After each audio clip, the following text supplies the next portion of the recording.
Simon, what do you perceive as the biggest risks currently facing the ability for investments in Australia to be responsible? What we see right now is just this massive groundswell of investors who are all embracing this concept of responsible investing. So our latest research shows about $1.2 trillion of assets in Australia now committed to responsible investing. And what that means is that in every time they're making an investment, they are analysing the sustainability credentials of every one of those investments. And so what will curtail their ability to do that is the availability of data, the ability to see through the investments as to what's going on behind them, and the ability to understand the risks that sit there across all of the environmental issues, social issues, corporate governance issues. But we have now this majority, effectively, of the investment industry who are scrutinising every single investment they make on those sustainability credentials, climate credentials, etc. So they really need the information, and they're going to dig deep and they're going to find it one way or the other.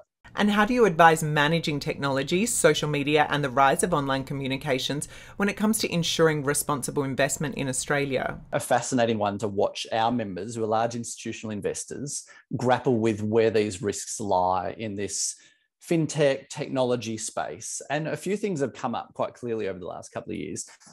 One is we see that technology has a role to play in a low carbon transition to a net zero future. And what we're seeing out of the Glasgow Conference of Parties meetings right now is that we have the majority of the finance sector and the corporate sector moving to commitments around net zero by 2050.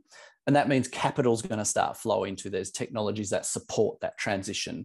And I think technology has a massive role to play, and that is across all kinds of segments. And so that'll play out really interestingly. At the same time, we're seeing this massive elevated assessment of risk in the human rights space and supply chain space. And so human rights has really been accelerated as a risk issue for investors to look at through modern slavery legislation in Australia in particular.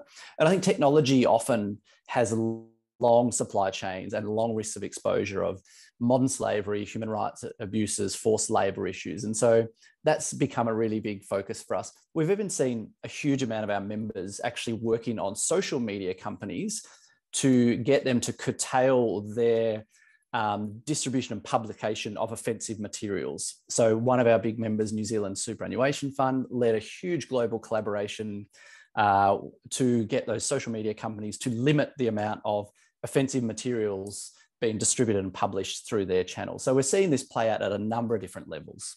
Wow, that is fascinating. And can you tell me more perhaps about why they chose to do that? This was driven by the Sovereign Wealth Fund of New Zealand, who brought together trillions of dollars of investors globally to really put pressure on the social media companies. And this came out off the back of the Christchurch massacre from a couple of years ago, where they really stood up to these social media companies to say, you need to take responsibility for what is being broadcast, published and dispersed through your platforms. And it's led to an immense amount of pressure on those companies to start putting in place policies and restrictions on the distribution of content.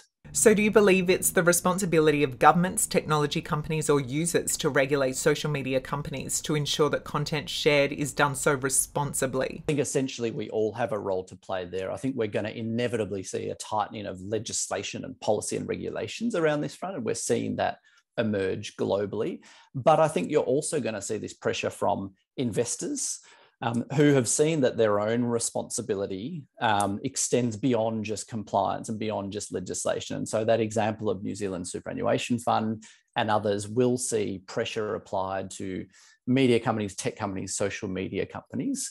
And then I think ultimately there's going to need to be a consumer element to this as well. But I can only see the focus increasing. And indeed, probably importantly, the global collaboration around some of those legislative controls will also continue to mature pretty rapidly, I'd assume.